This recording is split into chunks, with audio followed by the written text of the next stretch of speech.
Okay, I'm going to call to order the meeting of the Maplewood Community Design Review Board. Today is Tuesday, January 21st, 6 o'clock p.m.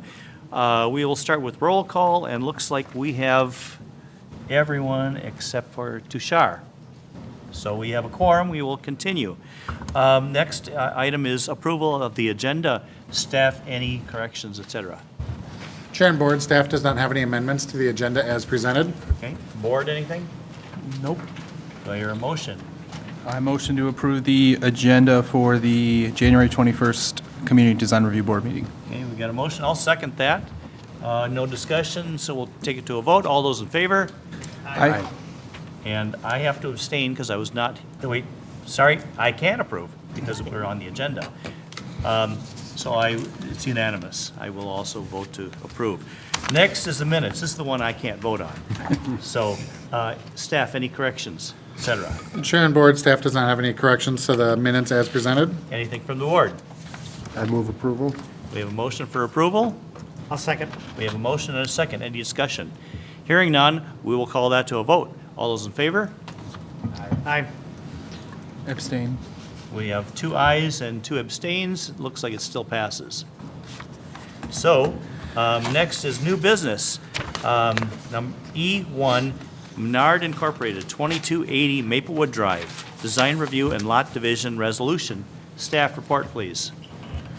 Chair and board, thank you. I'm going to have us direct to the overhead for some slides to walk us through a brief outline of the project. The applicant is also present tonight and can answer more specific questions if the board needs any clarifications, but I'll just dig in to the project itself. Menard Incorporated is looking to build a new store on its existing site. In addition to utilizing its existing site, it has purchase agreements in place for the 6 residential homes to the south. You can see this yellow box that indicates where those 6 residential properties are located. So Menards would incorporate them. First, they would demolish the homes and then incorporate the land into their overall site plan. To move forward with this request, the project needs several approvals, including a comprehensive plan amendment and a zoning map amendment. That is specifically for those 6 residential homes to have the official controls match the rest of the existing Menards property. Conditional use permit amendment, the applicant is requesting setback variances, also a variance to the shoreline overlay, impervious surface requirements, a public utility easements vacation, and lastly, design review and lot division. Those last 2 items are what your board will focus on tonight. You will also see, and I know I mentioned this in email when the packet was sent out, we put the design conditions in a resolution form to match the other approvals and to make the report a little more simpler and easier to follow, since everything else would have been in a resolution. Part of those design review conditions in that resolution also include the lot division.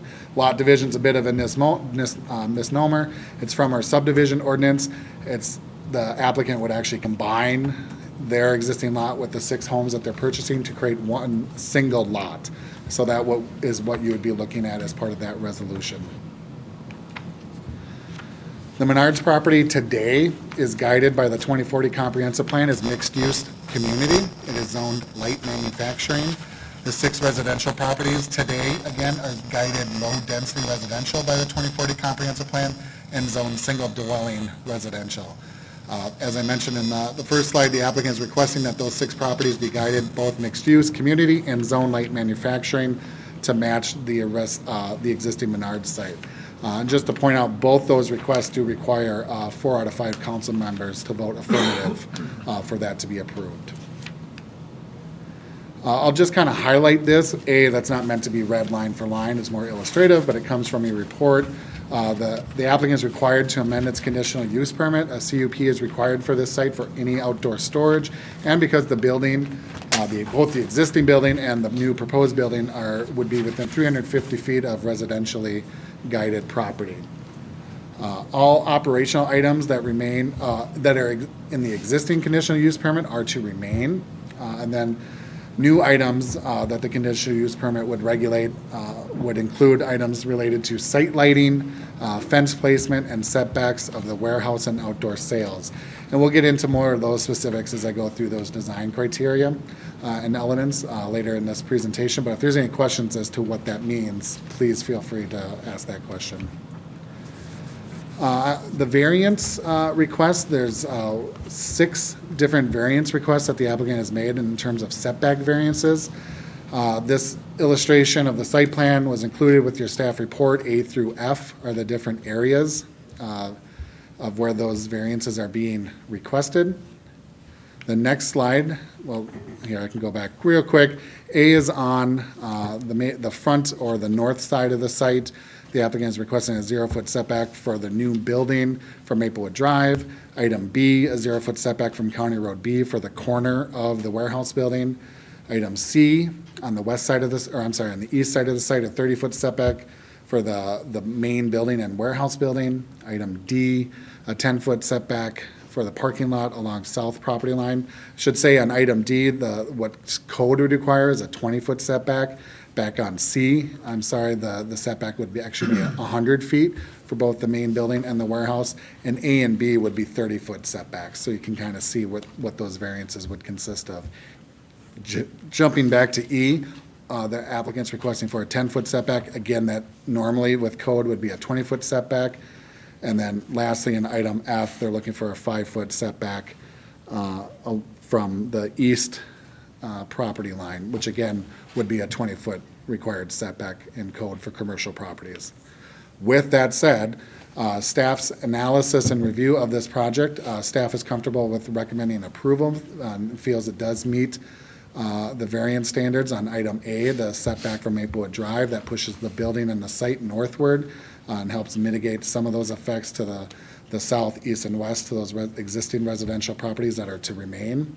Item B, staff is recommending denial of the warehouse setback and believe that the warehouse should be required to be set back at least 30 feet, which is the minimum for commercial buildings from a right-of-way. Item C is kind of a 2-part situation where the main building, we're comfortable with that setback variance because that would occur in existing building and storage yard area. It would not encroach as far as new building area or surface area to the residential properties to the east. But the warehouse, we would require that the full variance that they requested would be denied, but they would be allowed to be within 50 feet of the side yard setback instead of the 100 feet that would normally be required. D, staff is recommending that variance request be denied, where the 20-foot buffer be maintained, and actually those parking spaces that run along right where that letter D is would be eliminated, and that would be returned or kept as green space so that the buffer and the existing fence area would be maintained between those residential properties that to the south and the existing Menard site. Item E, again, staff would recommend denial of the 10-foot setback and would is recommending that the 20-foot required setback be maintained. As is the case, again, kind of a 2-parter for F, where there's existing storage yard. Staff is comfortable with that setback being maintained, and that's a non-conforming setback today. But any new areas, as that falls to the south of where that letter F is on that illustration, then that yard needs to meet that 20-foot setback.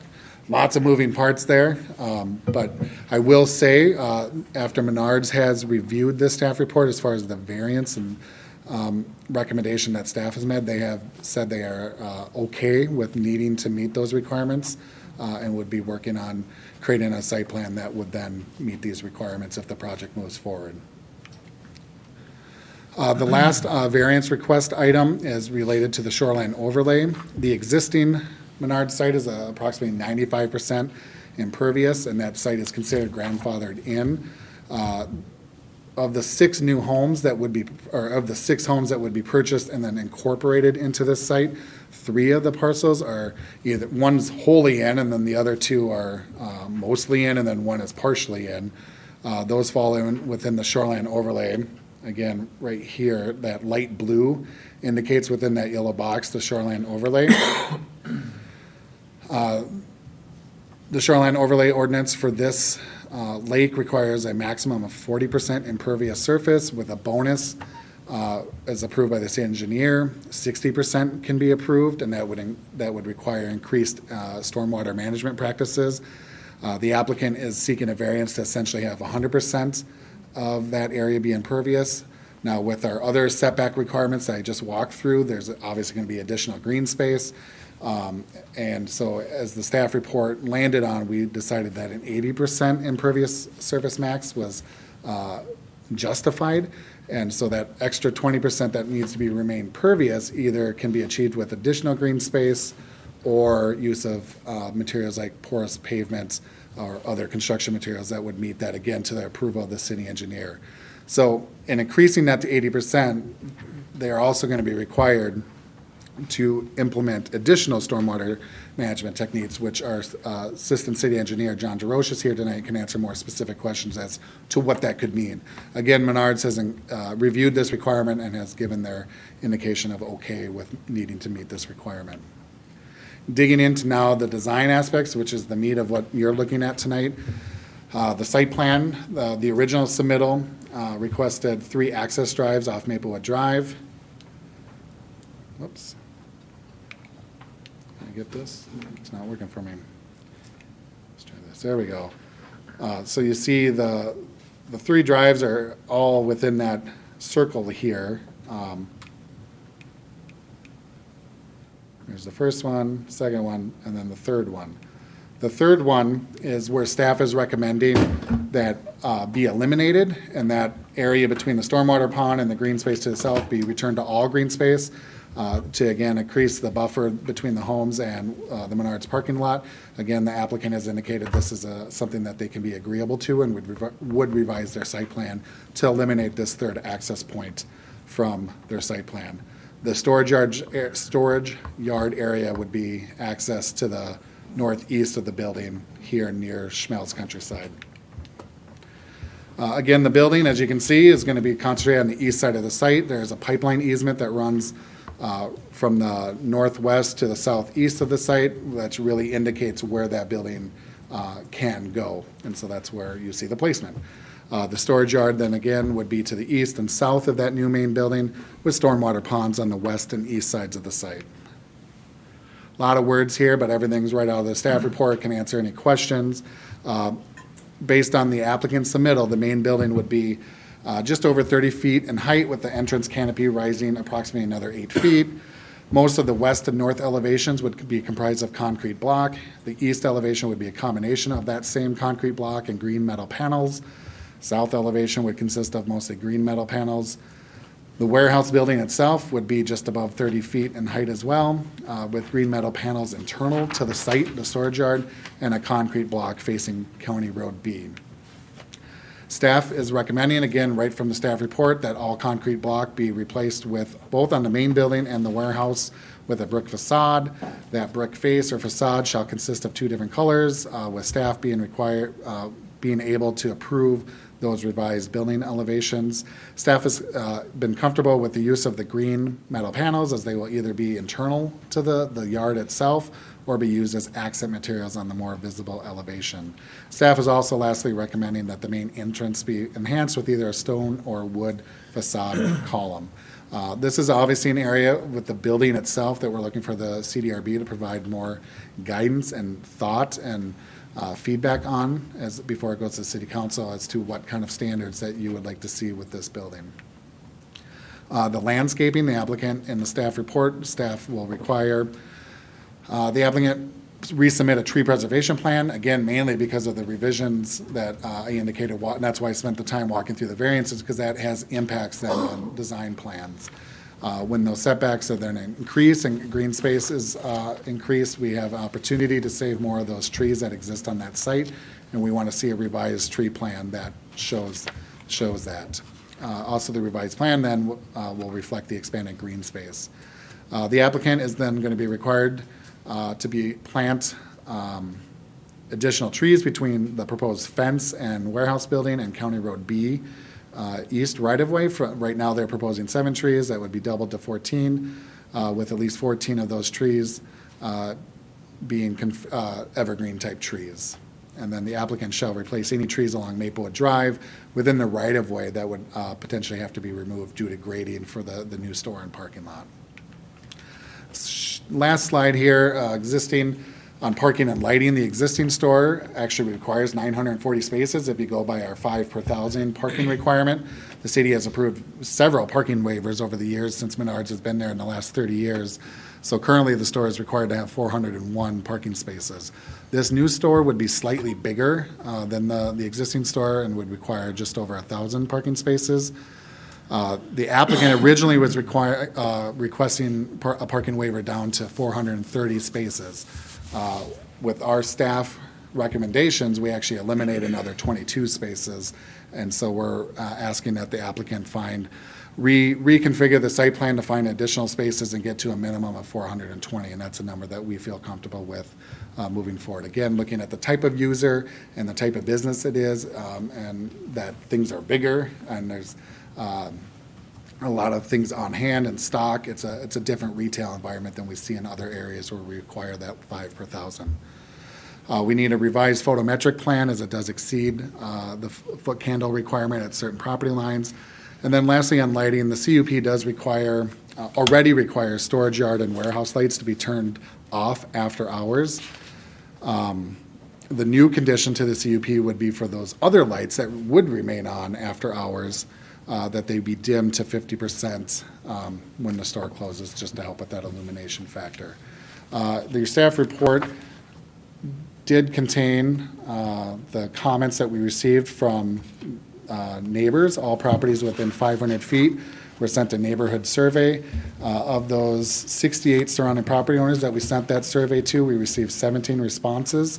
There is a public hearing at the Planning Commission later tonight. Those same property owners were invited to that as well, so they'll have an opportunity to address the Planning Commission. I know the applicant held a neighborhood meeting where a certain amount of property owners were invited to that, and he can speak more on that, and that was last week, where he got together with some of those more immediate neighbors to talk about the project plans. So with that, staff is recommending approval of the design plan and lot division resolution as attached in your staff report with all those conditions laid out. I'm on hand to answer any questions you may have, and the applicant is as well. Thank you. Yep, I have a question for you, Mike. Before I ask you that, I'm just going to ask for the people that are in the audience, how many are here with concern about the Menards project? Okay, so thank you. Then, Mike, the shoreline overlay, could you explain what that actually means? You know, why it exists? And Sure, I'm just going to go back to our map here. So we have So the shoreline overlay is essentially an overlay 1,000 feet from the ordinary high water mark of Keller Lake. And this is, in this example, it's Keller Lake, but it's every lake in the city. And that boundary is established by the DNR, who is also has been kept abreast of the request and the public hearing tonight. And if whatever the council ends up deciding, we will be required to send those minutes into the DNR for their record. But within that blue shaded area, the impervious surface, there's different impervious surface requirements for residential and commercial development. And in this case, for this class of lake, for commercial development, typical development then would be limited to 40% impervious. Cities have the ability to approve variances above that based on the same variance standards that we would on any other variance. okay, and what are we trying to accomplish with the shoreline overlay? Well, the long and short of it is the managed stormwater so that you can manage the quality of the lake water itself. Okay. And that's why with the bonuses and with the variance, if the city council ultimately does approve the variance for the impervious surface, we're working on the staff level with our engineering departments to increase those stormwater management techniques so that we get at those same elements as to why the overlay is in existence in the first place. Okay, as it stands right now, where does the stormwater that's collected on the site, where does that go to? Excuse me. Yeah, Chair, Commission, all the water from this site is directed across 61 directly into the lake. Directly into the lake? There's a sedimentation basin just on the west side of 61, but then that overflows directly into the lake. Okay, So the water there today is going basically untreated. okay. Thank you. Any other questions? I have a question. So Mike, I looked at this lot division as part of, our action tonight. And thinking back, I've not ever seen this that's come before the Design Review Board. Hey, where are there other situations where proposals have had this? Chair and Board, typically it's administrative approval. And because all these other requests have been made, we just paired it in. The staff could approve it administratively, and it doesn't need any board or council request or response. But we felt it would be beneficial to build it in just with the other response, or the other requests that are being made. Thank you. Another question. Yep. Did staff review other recent Menard constructions, buildings that they've built, let's say in the last couple of years, and how does this proposal compare to existing or recently constructed Menards? Sure. Around, well, I guess their service area in Minnesota, Wisconsin, that kind of thing. Sure, Chair and Board, staff did look at other Menard stores in the Twin Cities. We also had residents nearby in the neighborhood submit commentary and photos of Twin City area stores and their commentary on how that compared to this one. We probably, on a staff level, place more emphasis on the design of the neighborhood in Maplewood and what Maplewood standards are than what other Menard stores per se could be doing. We want to ensure that there's a high quality level of development in Maplewood. That's why in the staff report, we commented on the other properties that have invested and upgraded their properties in recent history. The applicant can speak on probably more clearly on Menard's philosophy and why this, why here. But we felt, given what we know they're capable of doing in other stores and what our standards are here in Maplewood, that there's a better finish to be had to the building and warehouse. I have a question for you on, with all of the, your recommended denials on setbacks, have they submitted new plans that reflect those the denials, and assuming that we would concur with that? Sure, Chair and Board. Not a full set of plans. The applicant has submitted just this afternoon, like a very rough site plan showing how, in theory, it could work. Okay. And so I haven't dove too far into that, but on the face of it, it looked like it was meeting all our stated requirements. If this moved forward, obviously, we would need to make sure all the civil plans coincided with that site plan and all the requirements were being made. But they've indicated that they're comfortable moving forward in that direction. As you know, typically, the city will have these different requirements, conditions, and if a project does then get approved, before a building permit or a grading permit is issued, that's what staff's job is to ensure that all those conditions are then being met before any permits are released. Yeah, but this is a lot of denied setback Yep. variances, so, but there is nothing that we can see. You've seen it, their proposal for complying? Yeah, But like I we haven't seen said, it. just late this afternoon, they sent me a very rough site plan, and it appeared Okay. that it would meet. And that's really on the applicant to be able to meet that. If they felt like there was a variance that they felt was unjust being denied, or that they needed something else, it's really on them to state that case, both to you and the planning commission tonight. But they're not going to come before this board again. That if the process, if you If- give a recommendation of If we were- anything tonight, it moves on to the city council, correct? Okay. So they would only come back to us if we deny the or do not pass a motion in favor of this. If you tabled the item, or there's been times in history, I guess, that the city council has redirected, say they've approved a project, board and commission, Okay. or board, chair and board, and then said, we approve it, but we want the CDRB to sign off on the site plan or building elevations again. Okay, But- thank so, you. Yep. Any other questions for staff? Is the applicant here? Would you like to come forward? Good evening. I am Nick Brenner. I'm with Menards. Address is 5101 Menard Drive, Eau Claire, Wisconsin. Mike did a great job going over the project of where we started to where we're at now. He is correct in the variances that have been denied. We are passing those up. We have decided to comply with staff recommendations on those. For the most part, what you'll be seeing is we shifted our accessory building around to meet those building setbacks, and we've moved our fence in to comply with the 20-foot setbacks and 30-foot setback on County Road B East that the staff report has mentioned.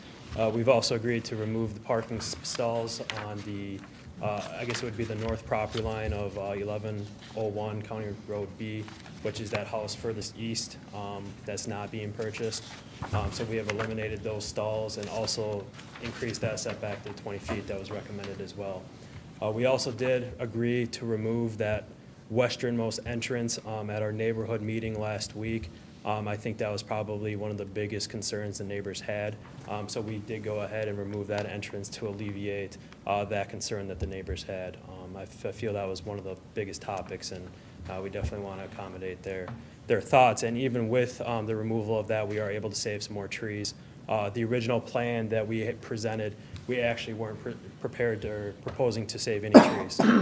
Now with the increased setbacks, we are up to about 77 trees that we will be saving along the property lines on the west portion and the south portion. So our trees have substantially increased in terms of what we're saving, and we are still proposing to supplement those existing trees with more trees to help break up the fence line and the accessory building line there on County Road B East. So we did do those improvements to the plan that you see in for you today. And I did provide Mike with a rough site plan showing that we can meet all these variances, and part of that process on our side was to make sure we actually could. So we revised everything. Operationally, we can make it work, and that's why I have sent to, Can I just interrupt you for a Yeah. moment? Is that microphone working? that's what you were trying to do. Yeah. I don't know If if, you just hold It's it already the close. way up already, unless it goes. Just hold, Nick, hold it closer to you. Is that better? yep, Okay, okay. I'm too tall. So I guess, do I need to repeat any of that, or is everyone good with that? So yeah, I mean, at this point, I think the only thing that, as a company, what we are asking for, that I guess wasn't completely consistent with the staff report, is the facade of the building. Staff has recommended brick. We are asking to continue to use our decorative block option. And one of the main reasons why we do this, it's new for the Twin City area. There's not a store that has this facade in the Twin City area. Typically, we've seen, imprinted panels, tip-up panels, or brick. This has been new within the last couple of years, and the reason we push so hard for this, one, it looks nice. I think it's just as nice as brick, and I have some new elevations here I can show you. Also have some samples in my bag that I can also pass around as well.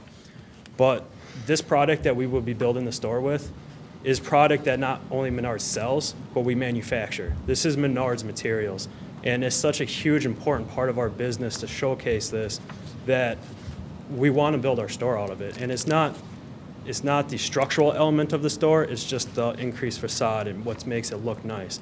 And Menards has as big of an interest as Maplewood does is making sure this store looks nice, because this is our product that we're showcasing and we're showing off. So we did improve our elevations and our facade based on some of the comments the city made. They asked for two-tone. We have agreed to put two-tone concrete block on there, including our main color will still be tan. And what we're proposing is also to have columns and a 4-foot base of a different color edger to help break up the facade. So I guess that's really the main question, or the main points I wanted to bring up. More than happy to show you elevations, bricks, answer any questions that you may have. Yep. A lot of information, I know.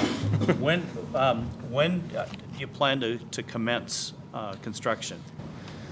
I would say at the earliest, we probably are looking at spring of 2021. 2021, so it's At the still- earliest, yep. At the earliest, okay. Good, then, the part where you're buying the residential properties, now, you've reached an agreement with these owners? Correct. So, okay, and they're all okay with that. What is that land actually gonna be used for? Is that customer parking or storage or? Most of it's going to be our outside yard and where our accessory building is located. Those are the portions of the site plan that are being located down there. We also have a detention pond that we will be placing down there as well. Okay. So, and then you're looking for a variance on the parking surface for that area to, Correct, yeah. So we're asking, we are in agreement with the city that 420 stalls will be enough. no, I mean, as far as the material, Oh. you're looking to allow impervious surface on some of that. Yes. correct? Yeah, you're talking about Did I not the understand shoreline right? overlay.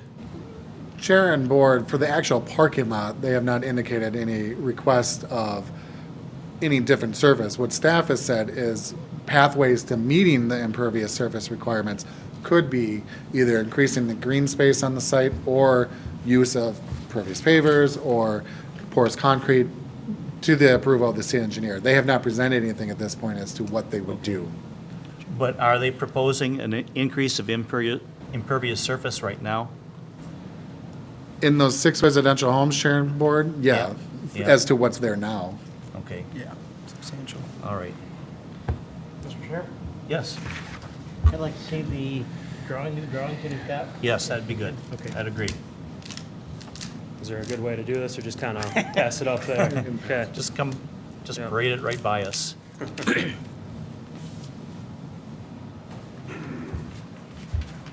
So this is the new store. So you can see, they don't have the current ones in front of me, but you can see the Sienna edgers that we added. We also added all these columns. We added parapets to help break up Okay. to break up the roof line. Well, that's, those pictures, So that's a little more similar to what we've got here. Yes, Yeah. very much so. So we're adding, which I didn't see until tonight, so, okay. and we're adding a bunch more here. Before on the old plan, this was just essentially just plain. So Okay. we added this major Yep, one there too. and then, is this a, This is the, Rear- would be the south end of the building, so this is okay, all within and so that would, lumberyard. and so that part of the building would have to be cut off a little bit for that one setback. The setbacks for the building are all staff recommended approval of those. Okay, This is for the main store. Yeah. The warehouse or the accessory building is oh, this one. sorry, forgot we were talking about two different Yeah, it's two components. different Yep, buildings, yeah. okay, Is this the elevation then that would face County Road B? Yes, correct. So on this one, it was just hand split face block. We added the sienna color edgers as well with the columns, help break that up a little bit, and also added a couple gray stripes in there just to break up some of that. And number of trees located along this road as well to help break up the facade as well. What's the size of the masonry unit? Do you want me to? Yeah. if you- yeah, we'd like to see the samples. Yes. So, sorry, can you repeat that question though? You just had it ready.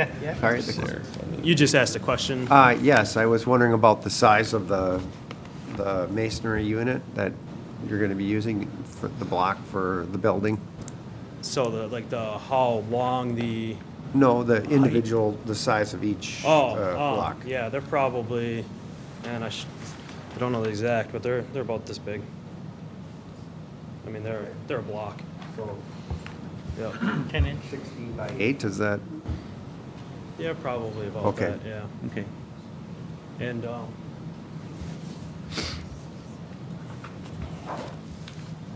Something like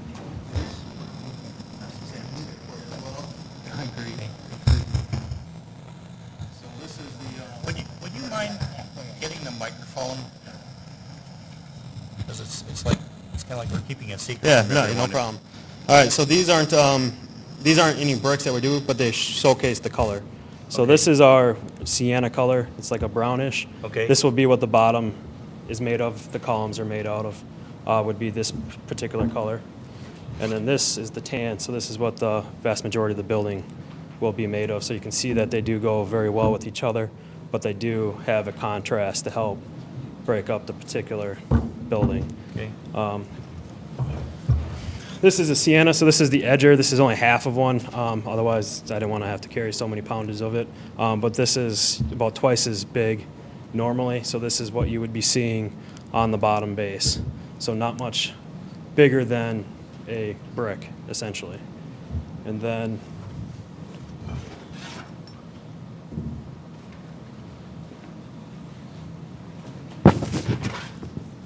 this is just a sample of the split face brick that we use to construct a store. So this is a tan one.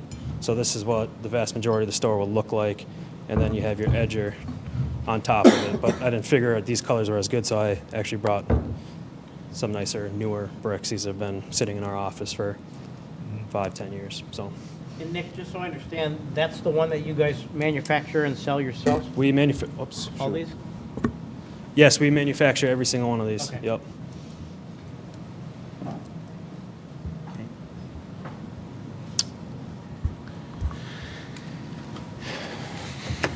Looks like you have something to say.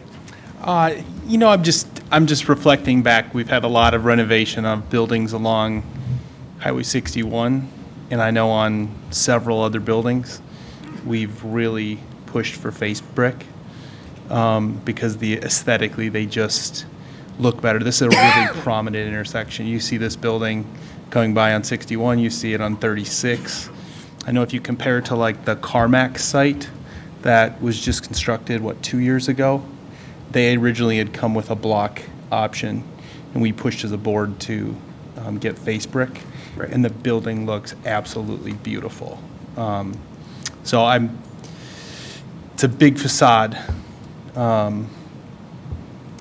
Just that's comments for the board. Yeah, The and I was, precedents, you know, even I would say from a brick perspective, the storage units that were constructed just on the other side of English, we, as a board, pushed to have brick added to all of the corners in that particular building when that was constructed as well. Okay. And personally, I'm not really in favor of adding any more impervious surface to the site. So I would rather see pervious materials on where the shoreline overlay goes over the properties you're trying to acquire. Next door to that site is the Volkswagen dealer. They do have pervious paving for part of it. And they said that it's worked out really well. There's less maintenance with it too.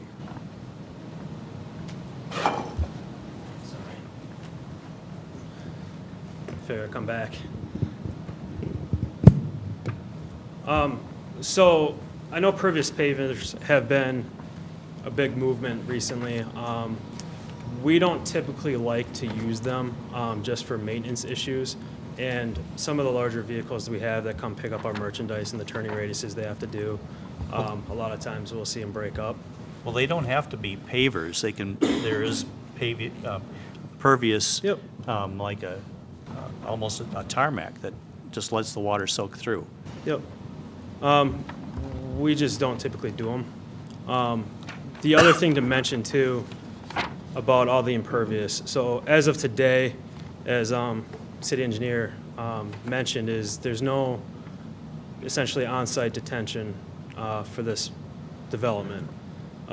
With the new remodel and the redevelopment, even with the increase in impervious area on the residential lots, we are going to comply with current standards for both the watershed and the city.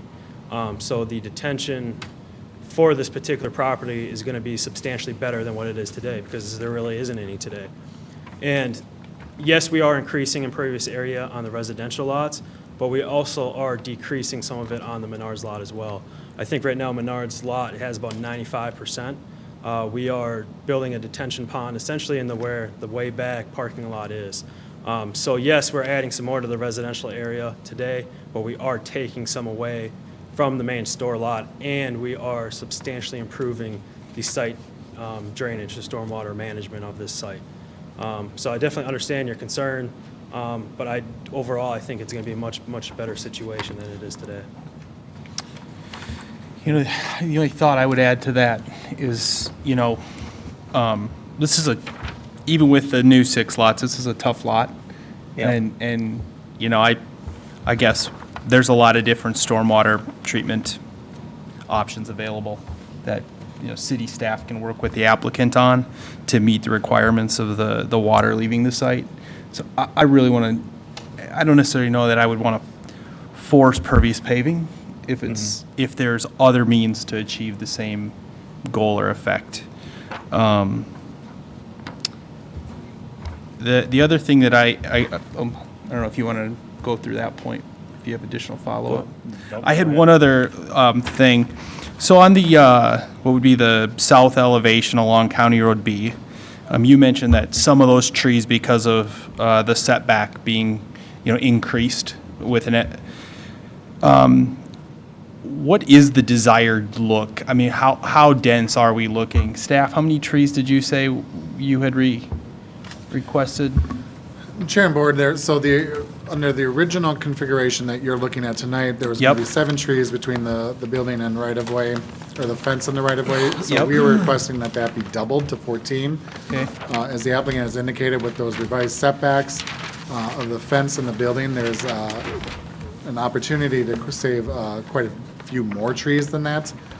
So that would increase by that, and that's why we need that revised tree plan before we would move forward with any kind of other permits. Is it fair to say there's no signage that's going to be on that County Road B side of this building or the property?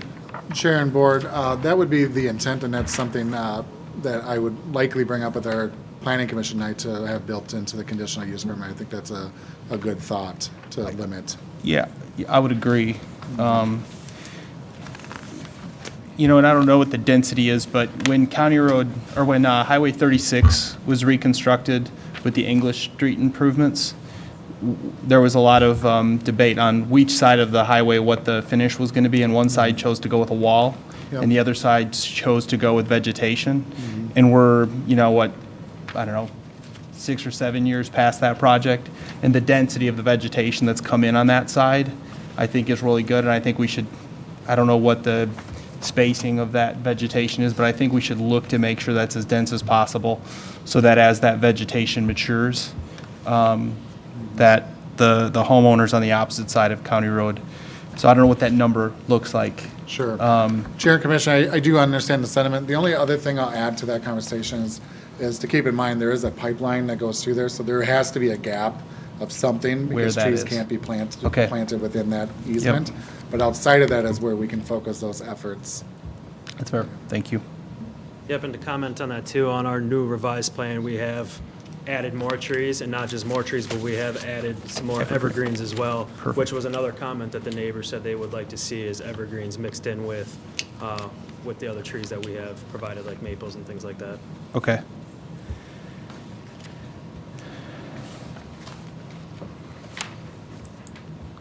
Anything? A number of comments. So the first thing I'd like to do is commend the residents in the area. They've provided some excellent comments. I do appreciate Menard's willingness to work with the residents. That's the way it should be done. And I want to mention Samantha Crosby in particular. She wrote a 5-page letter. She had photographs. I mean, I think she's really engaged herself in this project, and I really appreciate that. And I'm looking at her comments, and I took those to heart. And I hope that the staff, I'm sure the staff has looked at that as well. I'm concerned about how the building, I guess it's the shed or whatever, not the main building, but the product storage building, is viewed from County Road B and in the setback there. I think that's important if we can try to maintain any existing vegetation, and that's one of the suggestions she made. And then, most importantly on this, I mean, I understand that Menards has, taken a closer look at their elevations and provided some new drawings. I've not had a chance to study those drawings, so I appreciate the effort in that, in recognizing the need to modify those elevations significantly and in varying the heights, articulating the building in certain locations, providing architectural detailing. And I see some of that in what you've provided, or what we saw here very briefly. But so that's good, but I can't really comment on that, and want to see that in more detail. I do believe that Menards has built a number of buildings within the last year that are just head and shoulders above what we saw in our plans. So in terms of the architectural design. So I would expect to see brick. I'm not at all a fan of the green metal panels. I think those should be used very sparingly and eliminated from the main feature of the building. I think that you can get your Menards and your swoosh on a nice brick facade there. And I think that that's just too much metal panel, vertical metal panel. I know you've built a lot of stores that way, but I don't think it's appropriate for Maplewood, so. Okay. Thank you, Matt. I will concur with just about all you said, except for I don't have a problem with the metal panels, so, but that's just. So I guess just to say that I believe I'm not prepared to provide a vote on this proposal tonight. Yeah. I can't. I'm kind of feeling that way too. I'm thinking that maybe we should look at tabling this thing until we get a better set of plans that show exactly what you're going to do. And, with all the things that we've discussed, it looks like there's time to do this, so I would like to see a more complete application. But that's me. Sounds like it's Matt also. Mr. Chair, I would tend to agree. I think, given the timeline of construction, spring of 2021, another look at this from an architectural perspective makes sense for our board to do at this point. So I would concur. Okay. I'm in agreement as well. This is a prominent site, and it's only going to have a shot to get redone one time, so I think we want to make sure that this site is developed in such a way that it's going to complement the neighborhood it sits in. And you can tell, a lot of people really care about this. So, yes, Matt. I have a question for staff, if you would. Considering the sentiment, Mike, considering the sentiment of the board here, how would you recommend we would proceed on action tonight? Chair and board, if tabling the item is your desire here, I would have a motion be made and vote on, and I would also articulate what specifically you're looking for, if those are revised building elevations based on being able to study what the applicant was showing you tonight, or based on what staff had been recommending, or if you have separate ideas as to how that should move forward, giving some guidance to the applicant as to what specifically you want to see, I think would be helpful, so you don't find yourself in a similar position a month from now. So anything you can help both guide the applicant and ultimately staff to provide you with the materials that you need to make a decision. Okay, well, I'll give it a shot One here. more comment too. Sorry to interrupt you. When I say construction is based on 2021, that is based on us getting approvals fairly quickly. We have purchase agreements that have deadlines. If we can't make those deadlines, we can't proceed with the project. So, I mean, right now, we are looking to have all of our approvals by the beginning of April in order to meet that deadline. There are homeowners that are part of those agreements that have the right to stay in their houses and look for new homes before then. That's why it's gotten kicked back a year, because by the time some of those homeowners leave, it's fall time. We're not going to start construction in the middle of fall and then proceed into the winter. So that's why it gets kicked out to the next spring. So yeah, it sounds like there's a lot of time from now till spring of 2021, but at the same point, there's a lot of things that need to happen and get in motion before that can actually come to light. Okay. So if things get delayed and, we run into issues, everything gets delayed, or other significant problems do come up. I think our concerns still remain, whether, regardless of your timeline. And that's fair. I just wanted to state that. And, well, I guess it's in the staff report in terms of where we are in this process and in terms of the timeline. So I think there's opportunity for improvements, as we'll just, recommend this evening and such, so. Okay. Okay, with that, I'd like to make a motion. I would recommend that the Community Design Review Board table the proposal from Menards for reconstruction of their site. And I'd like to suggest that, that the applicant follow the recommendations and resolve the recommendations to the extent possible within the staff report.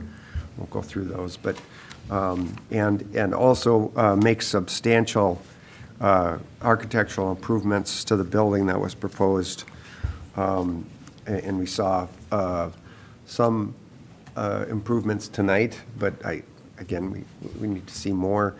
And I would say specifically that, that the building materials be made of brick and not concrete masonry units. And the building contain variation in elevation throughout the facades, all of the facades, and there may be some exceptions where, not in view of public or along right-of-ways, et cetera. And that the building have some articulation to break up the large expanses and long runs of the walls.